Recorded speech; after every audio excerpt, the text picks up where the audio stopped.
Bonjour tout le monde, bienvenue au podcast Tivalgo, le podcast qui vise à redonner à l'industrie des techniques, des astuces puis des conseils pour mieux performer. Aujourd'hui, j'ai un invité très spécial qui s'appelle Maxime Potvin. Salut Maxime. Salut Alexandre. Je suis vraiment content que Maxime soit là aujourd'hui avec nous autres. Écoute, le titre, il est long, là. On parle de président de groupe M Potvin. On parle de président de groupe Piekouagami. On parle de président de P4, gestion immobilière, en plus de cofondateur de 24. C'est extraordinaire. Puis aujourd'hui, Maxime, tu vas nous parler de, entre autres, de revalorisation des matériaux puis d'économie circulaire. C'est assez énorme, là. On parle de 30 à 40% des déchets mondiaux qui pourraient être récupérés et revalorisés. Ça peut être payant. Effectivement. Je sais que tu en as beaucoup à nous dire, Maxime, oui. Mais commence par nous parler de où tu viens puis qu'est-ce qu'on parle dans 24. 24, c'est un marketplace. On n'a pas réinventé la roue, mais c'est un marketplace qui est dédié pour la construction. Fait que ce qu'on a fait, c'est, comme je l'ai mentionné, on n'a pas réinventé la roue, mais on l'a adapté aux entreprises via les entreprises qu'on a comme Groupe M Potvin, comme vous l'avez mentionné. 24. Ouais. C'est un marketplace pour la construction. Maxime, peux-tu m'en dire un peu plus de où ça vient? Est-ce que c'est quelque chose qui a commencé avec Groupe M Potvin? Parle-nous un petit peu de l'histoire de 24, puis après ça, on va regarder qu'est-ce que ça fait. Parfait, oui. 24, c'est qu'on s'est rendu compte avec les compagnies de construction qu'on a depuis 2015 qu'il y avait beaucoup d'overstock et des matériaux de déconstruction qui étaient jetés au vidange, mais qui étaient encore bonnes. Fait que c'est là qu'on a inventé le 24 Marketplace, dédié aux gens de la construction, qui est adapté réellement à la réalité des gens de la construction. C'est-tu un peu comme un Facebook Marketplace que le monde, ils veulent se débarrasser de leurs affaires puis qu'ils réussissent à avoir de l'argent, mais spécialisé juste pour la construction? Ou ça n'a pas rapport? C'est un peu comme tu le mentionnes. Puis, il faut comprendre que c'est juste des entreprises qui peuvent vendre sur 24.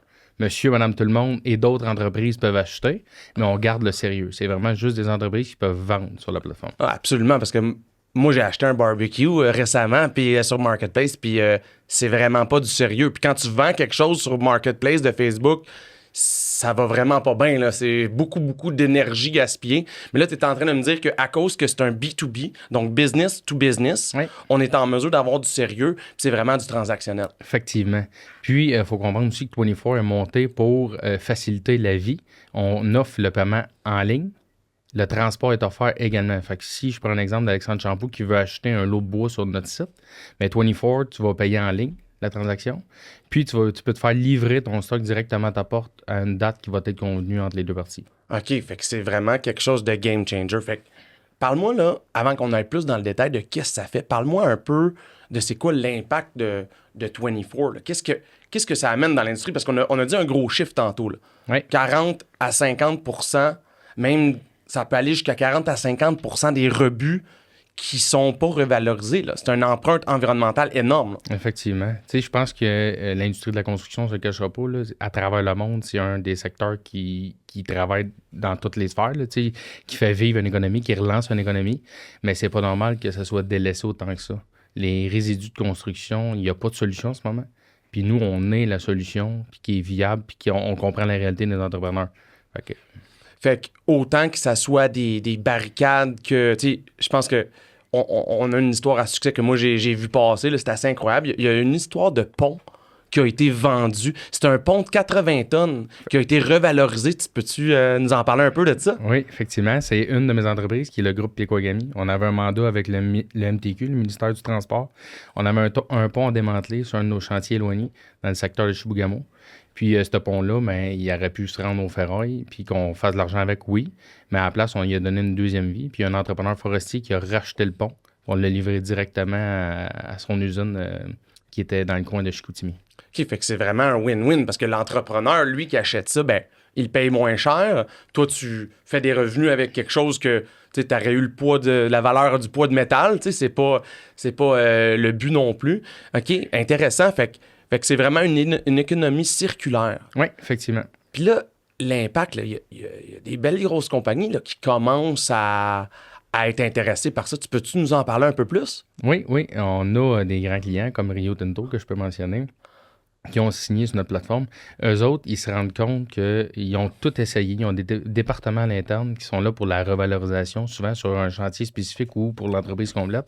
Puis quand on est arrivé avec notre solution 24, ça a pris 2 ans, peut-être rentrer dans la grande compagnie de Rio Tinto, mais ils se rendent compte qu'on a vraiment pensé à tout pour faciliter la tâche à tout le monde. Mhm. C'est ça qui est intéressant pour les grandes entreprises. Puis ça tient à cœur. Faut comparer vraiment le 24 comme la CNSST. La CNSST était beaucoup délaissée dans le temps. Puis on s'est rendu compte que c'était rendu important. Puis il y a eu de plus en plus de mesures qui ont été mises de l'avant. Mais dites-vous que 24, ça va être le même principe. Puis on voit que dans les années à venir, c'est sûr qu'on va être implanté. Il va y avoir des agents qui vont travailler puis qui vont faire le tour des entreprises pour dire comment se fait qu'on gaspille autant. Il y a des solutions comme 24. On offre le service de conteneur. On a la plateforme pour vendre. On est là vraiment pour aider les entreprises puis de favoriser à ce que les entreprises, ce soit facile de faire de l'économie circulaire. C'est vraiment intéressant. Puis l'impact environnemental, il n'est pas à négliger. Chez Civalgo, on côtoie des entreprises, les leaders mondiaux comme Colas et Eurovia, puis on voit qu'ils ont des enjeux sur le carbone assez importants. Puis, je veux dire, ils changent des usines d'asphalte au complet pour réduire le carbone. Fait que, il y a du budget dans la revalorisation puis dans l'empreinte environnementale. Par-nous un peu, là, je ne sais pas si tu as des statistiques ou des exemples, mais ça serait vraiment intéressant de regarder qu'est-ce que ça peut faire pour notre environnement. Mais ce que ça peut faire en statistique, comme tu l'as mentionné, c'est 30 à 40 des déchets mondiaux. On ne peut pas régler tous les déchets qui vont se passer sur un chantier de construction. Il y en a qui ne sont pas récupérables, c'est correct. Mais si on règle seulement 10 à 20 c'est quand même immense, sachant que c'est le plus grand pollueur à travers le monde, les chantiers de construction. Fait que 24 est vraiment là pour essayer de diminuer au maximum le stock qui est pas réutilisé. Fait que Maxime, tu as été entrepreneur. Ben, aujourd'hui, ça va faire 10 ans que tu es entrepreneur. J'aimerais ça approfondir de où c'est parti l'idée de 24. C'était quoi la problématique? Mais va profondément dans le problème, là. Mais comme je mentionnais, j'ai commencé mon entreprise en 2018. J'ai fait plusieurs entrepreneurs généraux. Je travaillais, j'étais en location souvent pour des entrepreneurs généraux. Puis on s'est rendu compte que ces chantiers de construction, il y avait vraiment beaucoup de gaspillage. Pas juste du gaspillage, il y avait du vol aussi. Je vais prendre des grands chantiers comme le REM. Je mentionne pas que sur ce chantier-là particulièrement, il y avait quelque chose. Mais les grands chantiers, il y avait du vol aussi. Fait qu'on s'est rendu compte que il n'y a pas de plateforme dédiée aux entrepreneurs en construction pour les aider à revaloriser le matériau. C'était plus simple pour eux autres de jeter parce qu'il n'y a rien qui existe. Il existe Facebook Marketplace, Kijiji, les packs. Ça existe des marketplaces, mais pas vraiment créé pour l'entrepreneur dans la construction. Fait que ça, c'est après la répétition. Tu as vu ça sur plusieurs chantiers. Effectivement. Puis moi-même, là, je veux dire, j'ai été sur plusieurs chantiers, puis des fois, c'est pas spécifié, on se casse pas la tête, puis on met ça aux poubelles. Oui, ça coûte tellement cher la main-d'œuvre. Je ne voulais pas te couper, Alexandre, mais ça coûte tellement cher la main-d'œuvre que tu jettes ça dans les poubelles, puis tu passes à d'autres choses. Tandis qu'avec 24, les conteneurs, c'est hyper simple, puis c'est la même tâche pour ton employé, mais tu mets le bon stock dans quelque chose qui peut être réutilisable. C'est pas compliqué, là. Tu mets 2 containers, un à côté de l'autre, un avec le stock qui est réutilisable, puis l'autre, le stock scrap. Puis, il faut se dire que dans le stock réutilisable dans ton conteneur, c'est nous autres qui s'occupent de le mettre en vente pour toi. Fait qu'on prend le client vraiment par la main, puis on les aide réellement à réutiliser au maximum. Puis l'argent qui est fait sur le bénéfice de ces matériaux-là, ça en va directement dans le compte de l'entrepreneur. Fait que c'est un no-brainer. C'est vraiment une solution qui est facile à utiliser. Ça prend le même nombre de secondes pour l'employé de le mettre dans un des 2 containers qui sont à côté, mais de l'autre côté, tu réduis l'empreinte environnementale, puis en plus, tu fais de l'argent. En plein ça. Fait que moi, je veux maintenant aller comme dans les défis de l'industrie. Fait que est-ce que tu trouves que faire ce mouvement-là, il y a un petit changement de culture à apporter dans les industries? Je pense que ça, on vient de toucher une corde sensible. Je veux en apprendre davantage. Totalement. Je faisais référence à la CNSST. Je le compare réellement à ça. Ça a pris du temps, je pense, à implanter la CNSST, la santé et sécurité au travail. Mais c'est un peu le même principe qu'on vit en ce moment. D'essayer de changer la mentalité de comment que ça fonctionne, la construction, depuis tant d'années. Puis d'implémenter à un chargé de projet, exemple, de réutiliser sur son chantier, c'est quand même complexe. Mais vu qu'on connaît la réalité, c'est là qu'on a offert le service de conteneur pour faciliter la transition au chantier de construction de réutiliser. Fait que, je prends l'exemple d'Alexandre Champoux qui est chargé de projet pour Groupe Pas de Vin. Tu as l'habitude de coller un conteneur à déchets sur chacun de tes chantiers de construction. 24, c'est qu'on a des conteneurs 24, mais qui est pour le stock qui est revalorisable. Donc, Alex Champoux, il va faire un chantier qui est de la déconstruction ou de la réutilisation à faire. Il va avoir un conteneur déchets, mais il va avoir un conteneur 24. Conteneur 24 qui est un petit peu plus cher que le conteneur déchets, mais qui est simple et que ça reste dans tes opérations qui sont normales sur n'importe quel chantier de construction. Tu vas être capable de réutiliser le matériel que nous, 24, on va récupérer. On va le mettre dans notre entrepôt, on va le mettre à vendre sur ton compte pour toi. Puis, l'argent que tu vas faire avec ça, elle retourne dans ton compte directement. OK, c'est vraiment pas un marketplace ordinaire, là. Ça n'a rien à voir, là. Ça n'a rien à voir. OK. Puis ça, mais cet argent-là, on a fait un test avec un client. Un mois, on a revalorisé 100 tonnes de matériel. Fait en 100 tonnes de matériel, il a récupéré 4 800 $. Ça revient à ce que la tonne, à la tonne, ça revenait à 42 piastres la tonne, comparativement à un conteneur à déchets qui est autour de 78-80 piastres la tonne. OK, fait que l'économie, il est incroyable. Oui. On a une empreinte sur l'environnement. Fait que là, je comprends que 24, c'est pas juste une application, là. C'est un service de livraison, c'est un service de ramassage, puis c'est un marketplace tout en un. Effectivement. Mais pourquoi qu'on a mis les conteneurs? C'est parce que tu as mentionné comment on voulait faciliter la transition d'implémenter aux entrepreneurs, de dire on réutilise les matériaux. Fait que ça, c'est une stratégie pour aller chercher le maximum de clients. OK, c'est ta stratégie d'implantation. C'est-à-dire, je te donne le conteneur. J'imagine que toi, tu as travaillé sur la conscientisation parce que c'est pas vrai que n'importe qui peut mettre n'importe quoi dans le container. Fait que ça, c'est, j'imagine, un des défis. Mais une fois que c'est fait, après ça, c'est un énorme win pour le client. Oui, vraiment, vraiment. Puis, on a quand même les deux stratégies. Le client qui est capable de mettre du monde à l'interne de son entreprise, s'occuper de remettre le stock à vendre sur 24, le marketplace, on les laisse aller. Mais on aime offrir les deux services, conteneur et tu peux t'occuper toi-même puis de vendre sur la plateforme directement. Tu sais, parce qu'on a aussi l'entrepôt, puis c'est intéressant parce qu'on a fait un autre podcast justement avec Hector sur la gestion d'inventaire, puis l'entrepôt aussi, il y a un autre... Tu sais, il y a un autre département, dans le fond, qui est l'entrepôt. Oui. Tu sais, moi, tu le sais, Max, on s'est connus dans mon ancienne vie, quand je faisais du pavage, puis, tu sais, mon entrepôt, j'avais du stock, là. Fou. Mais, tu sais, si tu mets tes lunettes à cash, là, puis tu regardes, puis il y a des dollars partout, là. Oui, effectivement. Il y a des affaires que tu n'auras jamais besoin. Non. Mais que tu penses, tu vas avoir besoin, puis ça arrive que tu en as besoin encore. Ça reste que 2-3 ans après, ton garage, il est plein. Tu le vides, tu veux faire de la place. Jette ça parce que tu vas aller vite. C'est la réalité de tout entrepreneur, là. On va se dire la vérité. Mais là, il manquait la solution de faciliter cette transition-là. Puis je pense que 24, après gagner vraiment la notoriété là-dedans, c'est comme je le mentionnais, un client, 100 tonnes en un mois, ça donne une grandeur d'idée. Là. Puis c'est un client sûrement sur un projet parmi tant d'autres. Un projet, fait que c'est assez immense. Là. C'est vraiment cool de vous voir aller parce que chez Civalgo, une de nos valeurs d'entreprise, c'est l'efficacité. Puis quand tu parles d'espace, de temps pour nettoyer un garage, de disponibilité, puis de retour sur quelque chose qui ne ramène pas de l'argent, moi j'appelle ça de l'efficacité. Effectivement. Si, parce que les maudits nettoyages de garage, là, toi t'en as un beau gros garage, j'ai vu, là, mais ça coûte cher, puis ça prend du temps, puis ça se fait par batch. On veut que ça soit tout le temps clean, mais la réalité c'est qu'il y a des gros nettoyages, des fois, puis ça prend du temps, puis ça coûte de l'argent. Très vrai.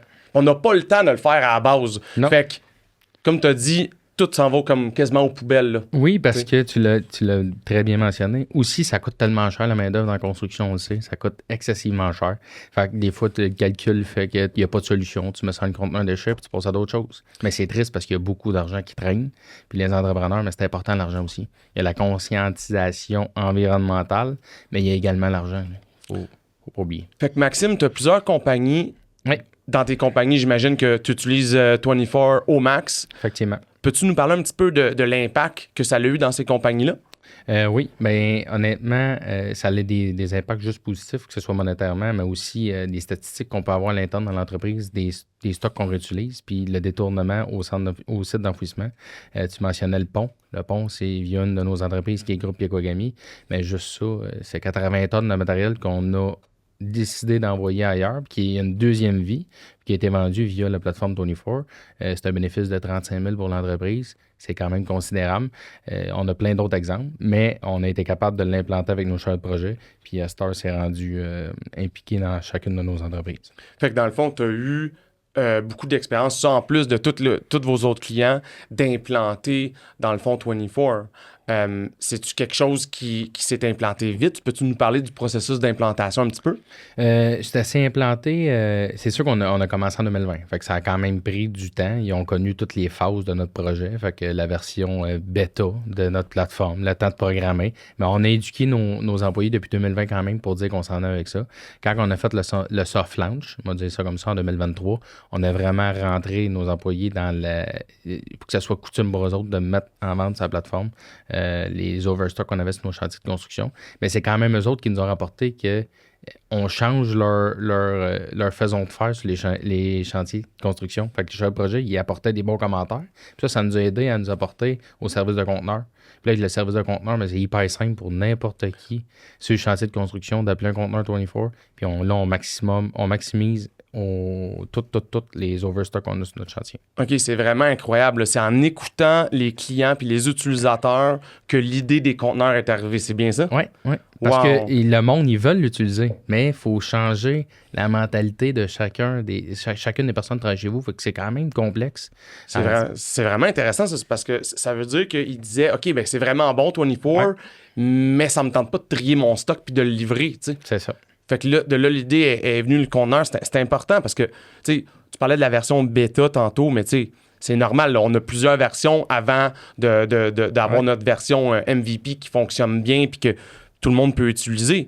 Mais dans le fond, c'est que il y a des étapes à ça. On le sait que ça prend du temps, mais c'est fait super vite, là, dans votre cas. Là. Quand même assez vite, honnêtement. Mais on part on connaît l'histoire d'avant. On est dans ce domaine-là, la construction.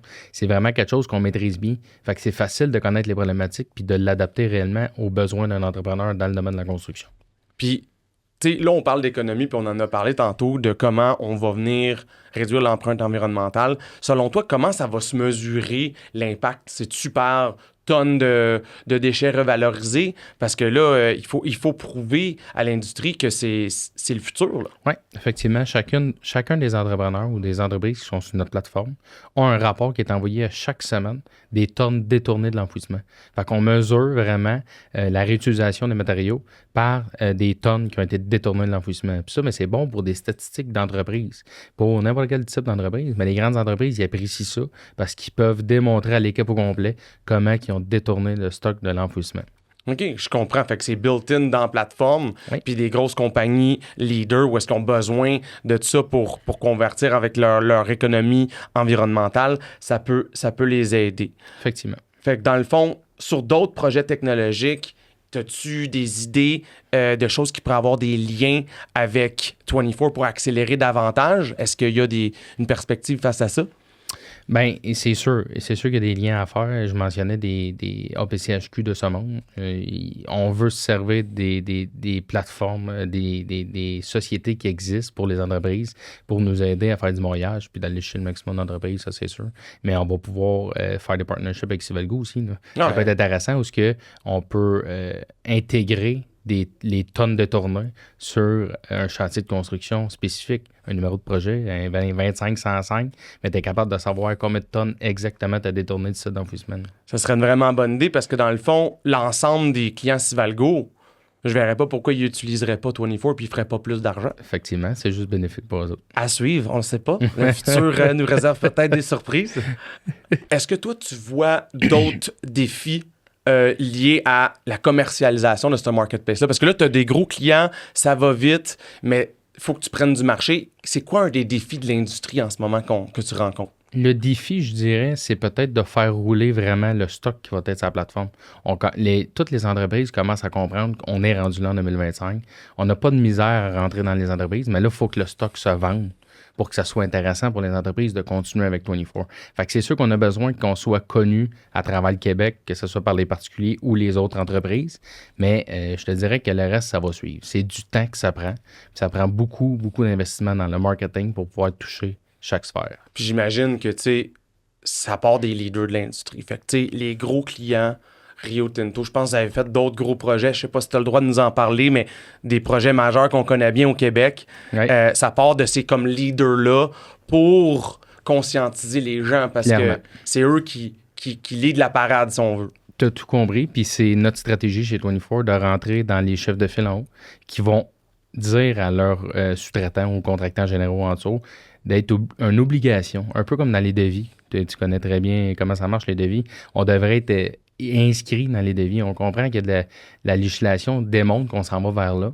Et tout le monde veut qu'on réutilise le maximum, mais on est pogné aussi dans un côté où il y a du légal là-dedans. Puis on ne peut pas être écrit spécifiquement noir sur blanc. 24 doit être une solution dans le devis. Mais, logiquement, ça devrait être écrit pour chacun des entrepreneurs qui a des contrats avec les municipalités. On veut se rendre là, puis je pense qu'on va se rendre là incessamment. Ben à cause que c'est une tellement bonne cause, c'est sûr que ça va se rendre là. C'est drôle, on parlait de pointage tantôt. T'imagines si il y avait un pointage dans le devis. Il y a le plus bas, mais il y a l'entrepreneur qui fait le plus vite.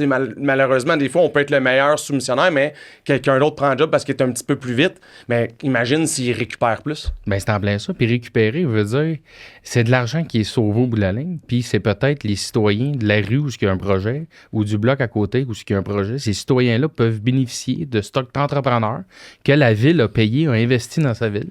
Ils vont pouvoir racheter à petit prix pour rénover leur maison ou peu importe, faire un chalet X. Mais c'est de l'argent qui tourne. L'économie circulaire, mais c'est de l'argent qui tourne également. Ça me fait penser, il y a quelques semaines, j'étais au Bauma Show en Allemagne, puis on étudiait comment on peut récupérer un maximum de recyclés dans le pavage de route, dans l'enrobé bitumineux. Au Québec, on a des freins, on essaie de mettre 20% et plus de GBR dans nos routes, mais en Allemagne, hein, et puis en Europe, là, ils vont déjà pas mal plus vite que nous autres. Effectivement. Okay? Puis ils ont une conscience environnementale accrue. Ce n'est pas seulement faire de l'argent, c'est l'environnemental.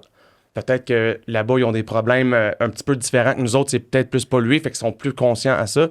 Mais c'est intéressant d'avoir des acteurs comme 24, puis le groupe M pas de vin avec toutes les entreprises autour qui viennent se démarquer puis qui amènent ça au Québec puis au Canada parce qu'on est en retard. Effectivement qu'on est en retard. Fait que par rapport à la répartition puis au mouvement 24, y a-tu d'autres défis que tu rencontres au chantier ou est-ce qu'on a fait le tour avec la conscientisation autant des gens terrain que des gens décideurs? Bien, c'est sûr qu'il reste encore du travail, puis ça, c'est un travail continu. Là. C'est comme quand tu arrives avec une plateforme innovante comme Civalgo. Il y a du travail à faire continu, mais on sent le monde de plus en plus... je te dirais qu'ils sont de plus en plus ouverts à ça. Au début, il y avait plus une adaptation à dire ça va tout toffer longtemps. Il y a eu d'autres plateformes comme BizBiz qui étaient sur le même principe que 24, mais qui n'ont pas perduré dans le temps. Puis ça, il faut qu'on fasse nos preuves avec 24 pour dire qu'on va être encore là pendant 10 ans. Je pense que le monde il a besoin de voir ça, mais à date, ça se passe assez bien.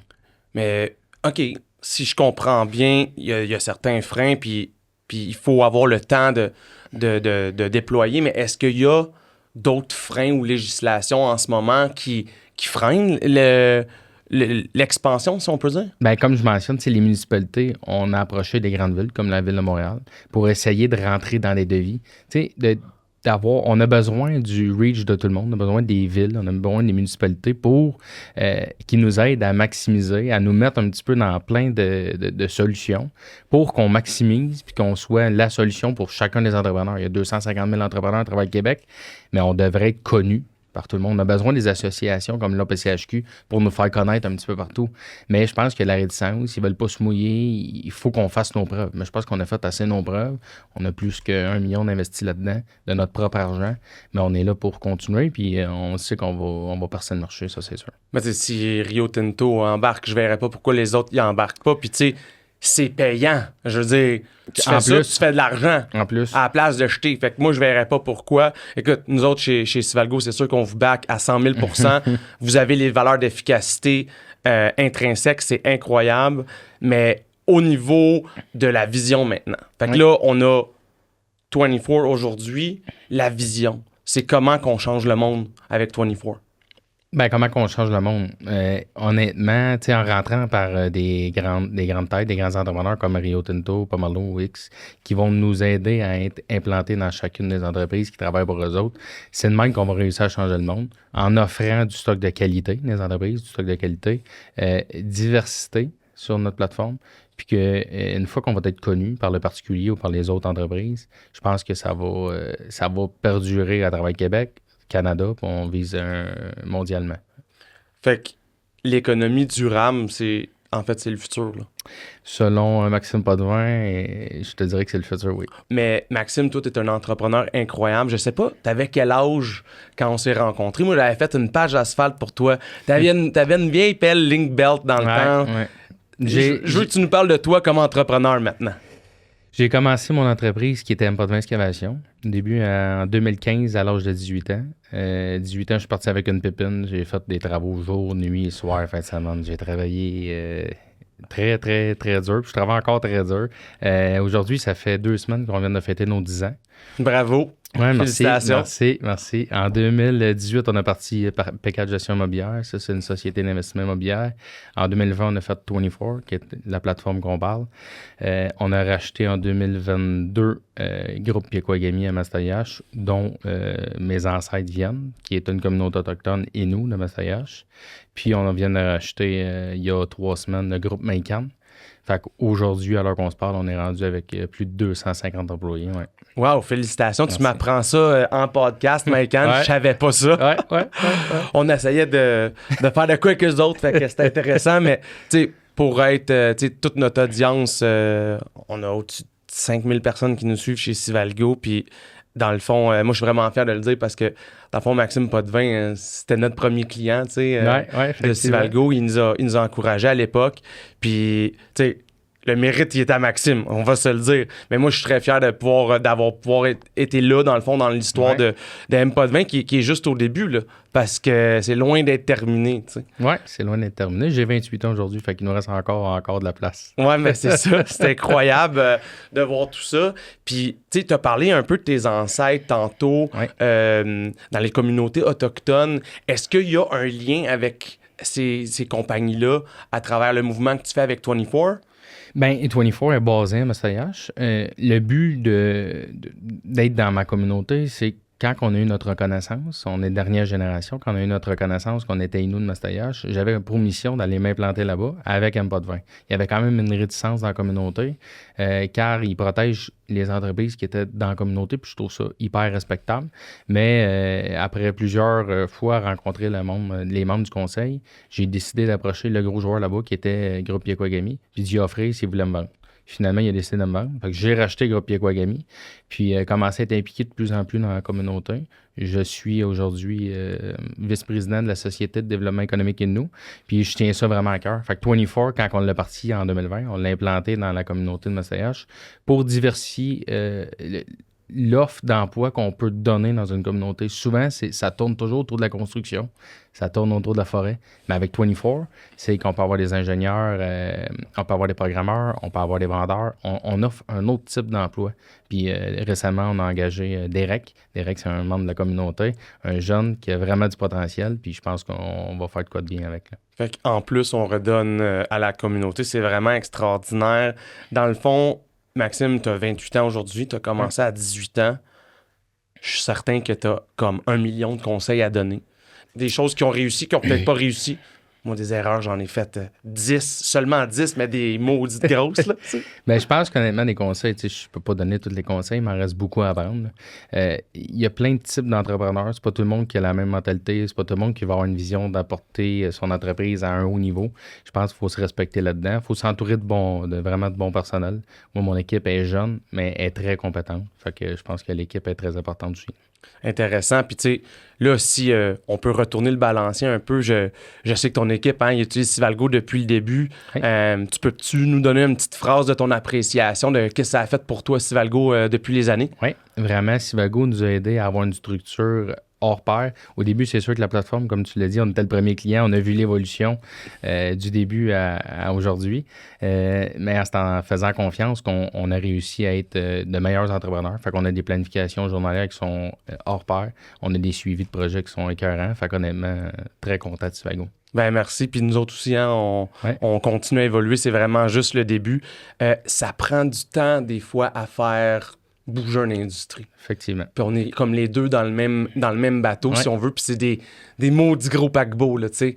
Faire déménager les consciences d'un bout à l'autre, c'est pas facile. Ça prend de l'effort, de l'huile de coude, comme on dit. Oui. Maintenant, pour revenir sur 24, comment les gens font pour commencer à utiliser 24? Ben 24, on a du monde qui travaille pour nous. On a Vincent Croteau qui est vraiment au développement des affaires. Fait que si le plus facile, c'est de prendre un rendez-vous avec Vincent pour comprendre la plateforme, comment ça marche, mais c'est assez simple. Il y a un abonnement. Fait que vraiment, c'est les entreprises, je répète, qui peuvent vendre la plateforme. Fait que tu peux te prendre un abonnement, tu t'inscris, tu as un formulaire à remplir, tu deviens sur la plateforme, tu deviens, un client sur la plateforme. Puis après ça, tu as juste à mettre ton stock à vendre sur la plateforme. Si tu as des questions, je mentionne, on a un service à clientèle qui est Vincent Croteau. Vous pouvez l'appeler et vous rentrer en contact avec. Puis... OK, fait que c'est vraiment super simple. Moi, je fais ça, puis ça me prend 5 minutes, puis je peux pogner en plus un meeting avec M. Vincent Croteau. Fait que là, il y a un site web là-dessus. Comment on vous trouve online? Ben, 24, c'est T-W-E-N-I-F-O-R. OK. C'est pas 24 comme 24, là, mais on tape ça sur google.com, puis vous allez tomber sur notre page web. Vous pouvez visiter le marketplace sans vous créer de compte. Vous allez voir qu'est-ce qu'on a à vendre. Que ce soit la compagnie, mais vous pouvez créer un compte de compagnie, puis le particulier peut se créer un compte de particulier. La seule chose, c'est que le particulier ne peut pas vendre sur la plateforme. C'est ça qu'on a dit, effectivement. Puis pour conclure, les ambitions. Fait que là, on a dit, 28 ans. Ouais. On a plein d'ambitions. Veux-tu nous partager c'est quoi l'avant-première de qu'est-ce qui s'en vient? Jusqu'où tu veux te rendre?